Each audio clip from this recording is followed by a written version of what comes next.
ये movie mother world के एक वारशिप से स्टार्ट होती है। यहाँ हमें बताया जाता है कि राजा ने अपने सबसे खूनख्वार कमांडर्स को जमीन पर भेजा ताकि वो कुछ अनाज ला सकें और जमीन पर मौजूद कुछ गद्दारों को बेरहम मौत दे सकें। एक लड़की जिसका नाम कोरा है वो अपने खेतों में हल चला रही होती है। फिर एक लड़का उसे दावत में बुलाने आता है जिसका नाम गोनार होता है। फिर कोरा अपने गांव की दावत में जाती है जहां उनका राजा सबको मज़े करने को कहता है जिसका नाम सिंड्री होता है। रात गुजर जाती है। अगले दिन सब लोग खेतों में काम कर रहे होते हैं कि उनको मदर वर्ल्ड का स्पेसशिप नजर आता है जो उनके गांव की तरफ ही आ रहा होता है। सब लोग डर जाते हैं क्योंकि ये लोग जब भी आए हैं वो अपने साथ मुसीबत ही लाते हैं। कोरा भागकर एक अलार्म बजाती है जिससे सबको पता चल जाता है कि बाहर कोई खतरा है। फिर राजा बाहर आता है। वो भी शिप को देखकर डर जाता है और कोरा से पूछता है कि इनको क्या चाहिए। कोरा कहती है कि सब कुछ। फिर हम गोनार और राजा को आपस में बहस करते देखते हैं क्योंकि गोनार कहता है कि हम अपना अनाज मदर वर्ल्ड को बेचेंगे क्योंकि वो हमें गवर्नमेंट से ज्यादा दौलत देंगे। लेकिन राजा को ये अपने वतन के साथ गद्दारी लगती है और वो ये कहता है कि तुम खामोश ही रहना, मैं खुद बात करूंगा। फिर एक बच्चा दौड़ता हुआ आता है और वो ये बताता है कि वो लोग आ गए हैं। फिर हम मदर वर्ल्ड की आर्मी को अपने स्पेसशिप पर आता देखते हैं जिनकी टेक्नोलॉजी जमीन के लोगों से हजारों साल आगे है। कमांडर जिसका नाम आर्टिकस होता है वो अपने साथियों के साथ जमीन पर आता है। वो राजा को मिलता है और उस जमीन की जरखेजी का राज पूछता है जिस पर राजा उसे कहता है कि सराय में जाकर आपको सब कुछ बताता हूँ। कमांडर जमीन को देखकर कहता है कि यहाँ फसल अच्छी होती होगी और जो आप लोगों के पास एक्स्ट्रा अनाज हो वो आप हमें दे दें। अनाज के बदले हम आपको भारी मुआवजा देंगे। लेकिन राजा झूठ बोलता है कि यहाँ फसल अच्छी नहीं होती और ना ही हमारे पास एक्स्ट्रा अनाज है जो हम आपको दे सकें। फिर सब लोग सराय में आ जाते हैं जहां कमांडर उनसे पूछता है कि तुम में फसल की देख रेख कौन करता है, जिस पर गोनार बोलता है कि मैं ही फसल की देख रेख करता हूं। जिस पर कमांडर कहता है कि बताओ मेरा तुम्हारी जमीन के बारे में अंदाजा कैसे गलत है। जिस पर गोनार कहता है कि हमारा राजा गांव का बहुत ख्याल करता है, वो अनाज को इकट्ठा करता है ताकि अकाल या सूखे के मौसम में वो हमारे काम आ सके। लेकिन अब हमारे पास इतना अनाज है कि रखने की जगह ही नहीं। जिस पर कमांडर कहता है कि राजा ने हमसे झूठ बोला कि अनाज कम पैदा हो रहा है। फिर राजा अपनी बीवी को जाम पेश करने का इशारा करता है ताकि बात को कंट्रोल किया जा सके। राजा कहता है कि गोनार पागल है, इसके पास नॉलेज ही नहीं, हमारे पास आपको देने के लिए अनाज नहीं है। जिस पर कमांडर अपने लोगों से अपना हंटर पकड़ता है जो लोहे का बना होता है जिसमें बेपनाह फौलादी ताकत होती है। सब लोग डर जाते हैं। कमांडर गुस्से में आकर वो हंटर राजा के मुंह पर मारता है जिससे राजा नीचे गिर जाता है और मर जाता है। फिर वो हंटर उसकी कमर में मारता है जिससे सराय में खौफ फैल जाता है। सब लोग चिल्लाने लगते हैं। राजा की बीवी पास आती है लेकिन एक फौजी उसे भी मार देता है। फिर कमांडर गोनार से पूछता है कि अब हमें हमारा अनाज कब मिलेगा। जिस पर वो बताता है कि 9 हफ्ते बाद आपको अनाज मिल जाएगा क्योंकि कमांडर उनकी सेविंग्स के अलावा वो नए होने वाली फसल भी ले लेता है। कमांडर बताता है कि हम 10 हफ्तों बाद आएंगे और 10,000 अनाज के बैग ले जाएंगे। गोनार कहता है कि हम बहुत मुश्किल से 12,000 बैग ही पैदा कर पाते हैं, हम भूखे मर जाएंगे। गोनार पूछता है कि आप चाहते क्या हो। जिस पर कमांडर कहता है कि सिंपल है, तुम्हारा सब कुछ। और वो वहां से चले जाते हैं और अपने कुछ फौजी और रिपोर्ट वहां छोड़ जाते हैं। वो फौजी वहां एक घर को जबरदस्ती खाली करवाकर अपना बेस कैंप बनाते हैं। फौजियों के साथ एक रिपोर्ट भी था जिसको मदरलैंड के किंग के मरने के बाद यूजलेस बना दिया गया था। जब किंग जिंदा था तो ऐसे रिपोर्ट जंग लड़ने के काम आते थे। फौजी ये बात साबित करने के लिए उसे मारता भी है लेकिन रिपोर्ट कुछ रिएक्ट नहीं करता। वो कीचड़ में गिरकर थोड़ा गंदा हो गया था। वो मुंह धोने नदी पर जाता है जहां उसे एक लड़की मुंह साफ करने के लिए टॉवल देती है। वो वहां बैठकर रिपोर्ट से बातें करने लगती है। रिपोर्ट उसे बताता है कि हमने किंग के मरने के बाद लड़ना छोड़ दिया है। तुमने मुझे हमारी शहजादी की याद दिला दी, वो भी तुम्हारी ही तरह थी, दूसरों की मदद करने वाली। वो लड़की उसे फूलों से बना ताज भी देती है जिससे रिपोर्ट खुश हो जाता है। फिर हम देखते हैं कि गांव के लोग गुनार को राजा की मौत का जिम्मेदार मानते हैं। गुनार कहता है उनको अनाज चाहिए, हम अनाज देंगे तो हमें जिंदा छोड़ देंगे, लेकिन कोरा ऐसा नहीं मानती। वो वहां से जाने लगती है, लेकिन उसका बाप उसको जाने से रोकता है और कहता है कि यहाँ रहकर हमारी मदद करो, हम इन फौजियों को मार देंगे। लेकिन कोरा नहीं मानती। वो अपना सामान उठाकर जाने लगती है तो उसको लड़की की आवाज सुनाई देती है जो मदद के लिए पुकार रही होती है।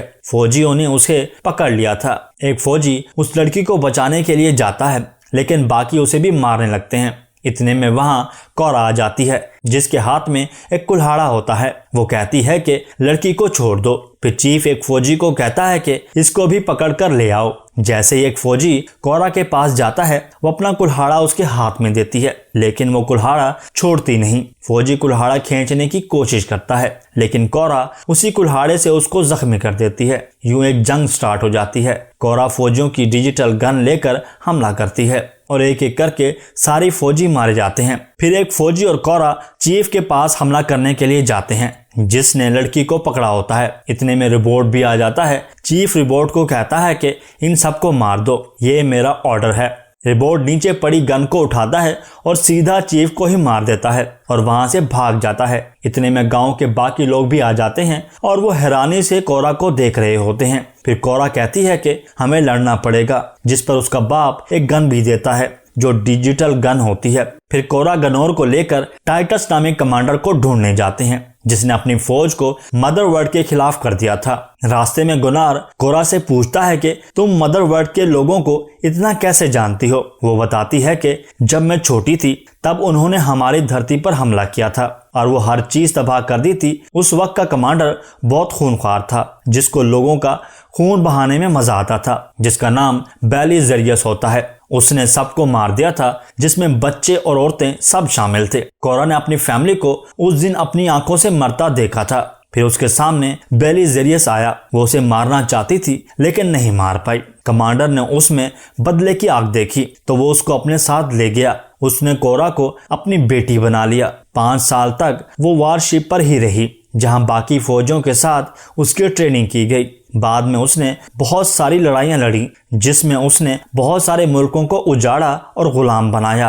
फिर वो आगे जाकर देखते हैं तो कुछ लोग एक आदमी को पकड़कर ले जा रहे होते हैं। ओरियन का सरदार हाकशो होता है जो मदर वर्ल्ड के लिए काम करता है, जिसे देखकर गुनार कहता है कि ये वही है जो हमें ब्लड एक्सिस तक पहुंचा सकता है। कोरा कहती है कि हमें पहले टाइटस को ढूंढना होगा क्योंकि ब्लड एक्सिस के पीछे जाने पर मदर वर्ल्ड उनको भी पकड़ सकता है। फिर एक बार में जाते हैं जहां उनको अलग अलग नस्ल के अजीब लोग उन्हें मिलते हैं। वो टाइटस की लोकेशन पूछने लगते हैं और एक एलियन उनको उसकी लोकेशन बता देती है। फिर कुछ एलियंस कोरा और गुनार से लड़ने लगते हैं। फिर एक आदमी आकर उन्हें बचाता है जिसका नाम काई होता है। वो भी उनके साथ शामिल हो जाता है। वो बताता है कि मैं एक ऐसे आदमी को जानता हूं जो हमारी इस जंग में काफी मदद कर सकता है। पहले वो उसी आदमी को लेने के लिए किसी और प्लेनेट पर जाते हैं जहां वो टैरिक नामी आदमी से मिलते हैं जिसे एक आदमी ने कर्ज की वजह से बंदी बना रखा था। कोरा उसे छुड़ाने की बात करती है लेकिन इतने पैसे वो भी नहीं दे सकती थी, जिस पर वो आदमी कहता है कि उसने एक बहुत बड़ा रेवन बर्ड पकड़ा हुआ है जो किसी से काबू नहीं हो रहा। अगर टैरिक उसे काबू करके उसकी सवारी कर ले तो मैं अपना कर्ज माफ कर दूंगा। कोरा टैरिक से पूछती है तो वो कहता है कि मैं काम कर लूंगा। वो बर्ड बहुत बड़ा और खतरनाक होता है। टैरिक उसके पास जाता है और लोगों को कहता है कि इसे छोड़ दो। वो उसे बातें करने लगता है और उसे बताता है कि वो भी उसकी तरह ही है, कैद और घर से दूर। पहले वो बर्ड गुस्सा होता है लेकिन आहिस्ता आहिस्ता वो सुकून में आ जाता है। वो उस पर प्यार से हाथ फेरने लगता है। फिर उसकी चोंच में एक रस्सी डालकर उसके ऊपर सवार हो जाता है और वो उसे लेकर उड़ने लगती है। वो बहुत ही बड़ी होती है। वो बहुत ऊंचाई तक चली जाती है। इस तरह टैरिक उस पर सवारी कर लेता है और उसका कर्ज माफ हो जाता है। फिर वो टैरिक को लेकर अगले प्लेनेट पर जाते हैं और निमासिस से मिलते हैं जिसे काई ने ही रिकमेंड किया है, जो कि एक बहुत ही कमाल तलवारबाज होती है। वो एक मकड़ी से लड़ने जा रही होती है जिसने एक बच्चे को अपने कब्जे में किया होता है। वो अजीब मकड़ी होती है जिसकी शक्ल इंसानों जैसी होती है। निमासिस उसको बच्ची छोड़ने का कहती है लेकिन वो नहीं मानती। इस तरह फाइट स्टार्ट हो जाती है। बड़ी मुश्किल से वो मकड़ी को मारती है क्योंकि मकड़ी बहुत खतरनाक होती है। आखिरकार वो भी उनकी टीम का हिस्सा बन जाती है। फिर काई उन्हें अपनी शिप से टाइटस तक ले जाता है, जहां टाइटस उनको मिल जाता है। वो नशे में धुत पड़ा होता है। फिर उसे नहलाकर कोरा उसे अपने साथ मिलने का कहती है, जिस पर पहले वो इनकार कर देता है। जैसे ही कोरा उसे मदर वर्ल्ड से बदले का याद दिलाती है तो वो मान जाता है। इस तरह उनकी एक टीम बनना शुरू हो जाती है। फिर हम कमांडर आर्टिकस को देखते हैं, जो उस आदमी से ब्लड एक्सिस का पूछता है, जिसको पहले प्लेनेट पर हाक शो ने पकड़ा था। वो उसे कहता है कि अगर वो उसे माफ कर देगा तो वो उसे सब बता देगा। कमांडर उससे वादा करता है कि मैं तुम्हें आज़ाद कर दूंगा। फिर वो कमांडर को बताता है कि ब्लड एक्सिस बहन भाई शरण नामी एक प्लेनेट पर हैं, जहां उनको किंग लवर्टिका ने अपने पास जगह दी है। जिसके बाद कमांडर उसके सर में एक कील घुसाकर उसे भी मार देता है और उसके दिमाग को काट कर उसे बाकी की इंफॉर्मेशन निकालने का बोलता है, जिससे जाहिर होता है कि उनकी टेक्नोलॉजी इतनी खतरनाक है कि वो एक दिमाग से भी इंफॉर्मेशन निकाल सकते हैं। फिर हम कोरा और उसके साथियों को शार्न प्लेनेट पर देखते हैं, जो किंग लॉर्डिका से मिलती है कि हमें ब्लड एक्सेस की जरूरत है क्योंकि मदर वर्ल्ड हमारे प्लेनेट को खत्म करना चाहता है और वहां के लोग किसान हैं जिनको हर हाल में बचाना होगा। फिर किंग उनको ब्लड एक्सिस से मिलवाता है, जिस पर ब्लड एक्सिस की बहन नहीं मानती, लेकिन ब्लड एक्सिस उसे समझाता है कि वो अपने कुछ लोगों के साथ उनकी मदद के लिए तैयार हो जाता है। फिर वो सब लोग वहां से निकल जाते हैं, लेकिन थोड़ी देर के बाद ही कमांडर और उसकी फौज वहां आती है। वो किंग लॉर्डिका को कहता है कि तुमने भी हमारे साथ गद्दारी की है, और अपना हंटर किंग के मुंह पर मारता है, जिससे वो भी नीचे गिरता है और मर जाता है। वो उस प्लेनेट के बाकी लोगों को भी मार देता है। फिर हम काई को देखते हैं, जो कोरा से कहता है हमें कुछ देर एक प्लेनेट पर रुकना होगा क्योंकि मैंने यहाँ कुछ सामान डिलीवर करना है। वो वहां रुकते हैं, लेकिन कोरा समझ जाती है कि यहाँ कुछ गड़बड़ है। वहां हर तरफ मदर वर्ल्ड के लोग थे जिन्हें कोरा अच्छे से जानती थी। वो लोग कोरा और उसके बाकी साथियों को पकड़ लेते हैं और यहाँ पर काई ने उनसे गद्दारी की होती है क्योंकि वो कमांडर का खास आदमी होता है। इतने में वहां कमांडर भी आ जाता है, जो सब लोगों को एक साथ पकड़ा देखकर बहुत खुश होता है और कोरा को कहता है कि तुमने मेरा काम आसान कर दिया है, मुझे इन सब की तलाश थी। फिर काई गुनार को पकड़कर कोरा के पास ले जाता है और उसे कहता है कि वो ब्लेड कोरा के दिमाग में घुसाकर मार दे।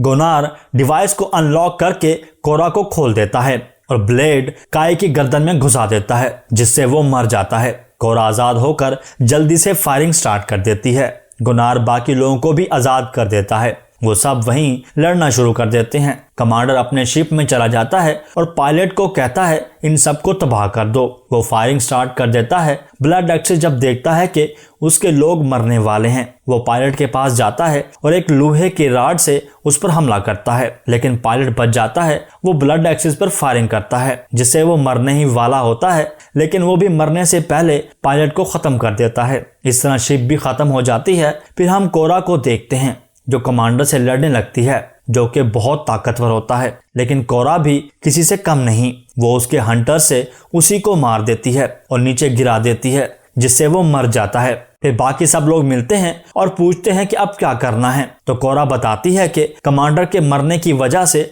वारशिप वापस चली जाएगी और बहुत अरसे तक सुकून रहेगा। वो लोग गांव में वापस चले जाते हैं और बहुत खुश होते हैं, उनकी फसल भी पक चुकी थी। फिर हम वारशिप को देखते हैं, जो कमांडर की लाश को रखते हैं, जिससे हमें पता चलता है कि कमांडर भी एक हाइब्रिड मशीन है, जिसकी लाश को सीधा किंग के पास भेजा जाता है और वो कोरा का वही बाप होता है जिसने उसको पाला था। वो कमांडर को कहता है कि वो जल्दी से जल्दी इन सबको मारे और कोरा को पकड़कर जिंदा लाए, क्योंकि वो कोरा को सबके सामने खुद मारेगा। फिर कमांडर की लाश वापस शिप पर आती है। वहां मौजूद लोग उसे बिजली का फुल पावर के साथ झटका देते हैं, जिससे कमांडर दोबारा जिंदा हो जाता है और वहीं उस मूवी का पार्ट 1 खत्म हो जाता है। नेक्स्ट पार्ट अप्रैल 2024 में रिलीज किया जाएगा।